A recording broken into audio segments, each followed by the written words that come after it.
దేవుడు విన్నాడు, ఆదాము విన్నాడు. ఆదాము వినిన తర్వాత ఏం చేశాడు? విని ఆయనకి లోబడ్డాడు. లోబడటం మనకు రాదు.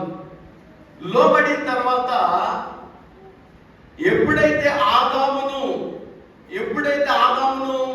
నిద్రించి గాఢ నిద్ర కలిగేసి, ఆదామును ఎప్పుడైతే గాఢ నిద్ర కలిగి, ఈ రోజు ఆపరేషన్ అంటారు, ఆ రోజే ఉంది ఈ మాట. గాఢ నిద్ర కలిగేసి, బైబిల్లోకి అయితే లేఖలు చాలా ఉన్నాయి చెప్పాలండి. ఆ గాఢ నిద్ర కలిగేసి ఆ రోజే ఆపరేషన్ మొదలుపెట్టి ఒక ఎముకని తీశాడు.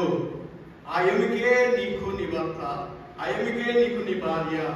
ఆ ఎముకని తీసి నారి అని పిలువబడిన ఆ నుంచి తీయబడిన ఈ బిడ్డలే యవనస్తులు.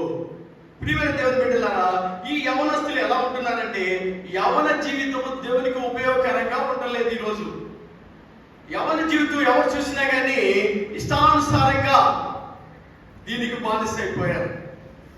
ఏంటంటే ఇది పిచ్చి బానిస. దీనికి బానిస అయ్యి, దీంట్లో చూడండి దయచేసి, ఒకదాన్ని స్టార్ట్ చేసినప్పుడు ఏమవుతుందంటే, మనం నిజంగా వాక్యం ఏంటున్నాం అనుకుంటున్నాం. వాక్యం స్టార్ట్ చేసినాక దాని కిందకి వెళ్ళిపోతూ ఉంటే రకరకాలే వస్తూ ఉంటాయి. చూడండి దయచేసి, మీరు చూడాలి. ఇలా ఈ వచ్చే వాటినన్నింటినీ వీళ్ళు ఏం చేస్తారంటే, దీనికి బానిస అయిపోయి వీటన్నిటినీ టచ్ చేస్తూ రే బాబు అని క్యాగంటే, నో ఏం చేస్తాడంటే అయిపోయి ఈ చెవుల్లో ఇది పెట్టుకుంటాడు. ఆ కుమారుడు, ఆ కుమార్తె, తల్లితో సంబంధం లేదు, తండ్రితో సంబంధం లేదు, అన్నదమ్ములతో సంబంధం లేదు, భర్త భార్యకు సంబంధం లేదు, భర్తకు భార్యకు సంబంధం లేదు, అన్నదమ్ములతో సంబంధం లేకుండా ఈ పిచ్చి దానికి బానిస అయిపోయారండి ఈరోజు.